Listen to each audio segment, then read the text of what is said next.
यानी जो अंतरा है, मेरा सौभाग्य, कृपा तेरी इस कार्य चुना तुमने, यानी मेरा परम सौभाग्य है। क्यों? I am selected by God, भगवान के द्वारा मैं चुना हुआ हूं इस कार्य के लिए। तो मैं ये जो काम कर रहा हूं, ये मेरा काम ऐसे वैसे ही नहीं है, ध्यान रखना। वो कहते हैं कि इस काम को हमने करना है। ये किसने चुना है? भगवान ने चुना है इस काम के लिए, हमने नहीं चुना। हमारा चुनाव किसने किया है? हम तो भर्ती होने के लिए जाते हैं सेना में, चुनता कौन है? बोलो। पढ़ाई करता है विद्यार्थी, चुनता कौन है? आईएएस सिविल सर्विसेज के लिए ऊपर का लो व्यक्ति चुनता है ना। तो उसने चुना, ये मेरा सौभाग्य है, मैं तो था ही ऐसे, मैं तो चल लगा ही हुआ था, तुमने मुझे इस कार्य के लिए चुना है, तो ये मेरा परम सौभाग्य है। फिर कहते हैं आरोग्य पीठ लाकर जीवन बदला तुमने। इसका मतलब क्या है भाई? आरोग्य पीठ में तो बहुत आ सकते हैं, लेकिन नहीं, ये जो कार्य है ना, ये जो मुझे पर्पस मिला है लोक कल्याण का, लोगों की सेवा का, बिना दवा के लोगों को रोग मुक्त करने का। कितने लोग हैं जिनकी आंखों में आंसू आते रहते हैं, 24 घंटे जो रोते रहते हैं। यहाँ कितने लोग आते हैं, भाई लेकर आए बहन को, क्योंकि बहन बहुत बीमार है और भाई रो रहा है। ऐसा कम होता है, भाई रो रहा है और बहन बीमार है, कैसे भी तो इसको इलाज करो। कल शाम को इधर आए, बहुत देर तक बैठे रहे, भाई रो रहा, क्यों? मेरी बहन बीमार है। बहन रोती है भाई के लिए, ये भी बहुत, ये तो कॉमन होता है, लेकिन भाई रो रहा कि मेरी बहन बीमार है, और बहन को भाई दूर से लेकर आया।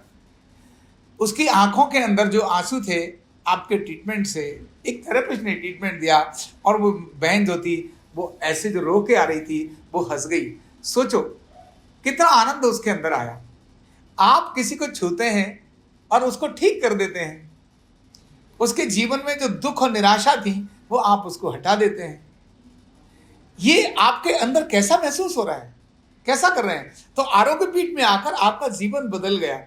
अभी आप, हो सकता है आपके कामों से लोगों को दुख होता हो, रहना ये नहीं करता, पापा भी दुखी, मम्मी भी दुखी, पता नहीं क्या करता है, ऐसा करता है, वो करता है। लेकिन अब आपके पापा और मम्मी आप पर गर्व करने वाले हैं।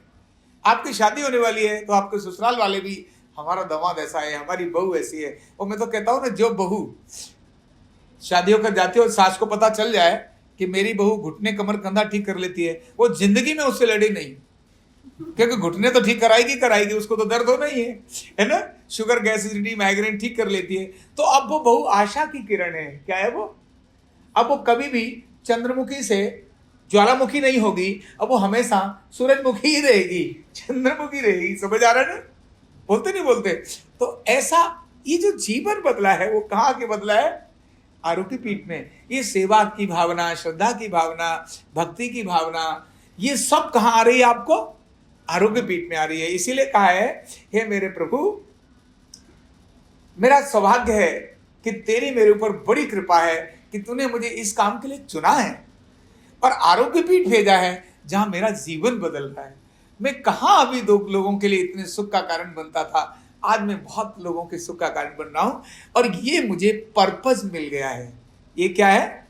ये मुझे जो पर्पस मिला है, इसी को हम तेरी कृपा कहते हैं, तेरी परम कृपा कहते हैं। ये जो तेरी परम कृपा ही है जिससे मेरे जीवन में मेरे को पर्पस मिला। पर्पस विद लाइफ, मतलब लाइफ विद पर्पस, उद्देश्य के साथ जीवन। भटकते हैं अनेक सारे, कौन है जिनको जानते हैं लोग आपके मोहल्ले पड़ोस गांव में? कितनों को जानते हैं लोग? लेकिन आप लोगों को ठीक करेंगे, लोग आपको जानेंगे, पर्पस के कारण जानेंगे, उद्देश्य के कारण जानेंगे। और ना भी जाने तो भी आपके आनंद को आप खुद जान जाओगे। जिस समय आप लोगों को ठीक करोगे, छूओगे, ठीक कर जाएंगे, आपके अंदर का आनंद अलग ही प्रकार का होगा। तो ये जो पर्पस है, नर सेवा नारायण सेवा, सर्वे भवन्तु सुखिनः, ये पर्पस सबश्रेष्ठ है। ये अंतरा इस बात को कहता है।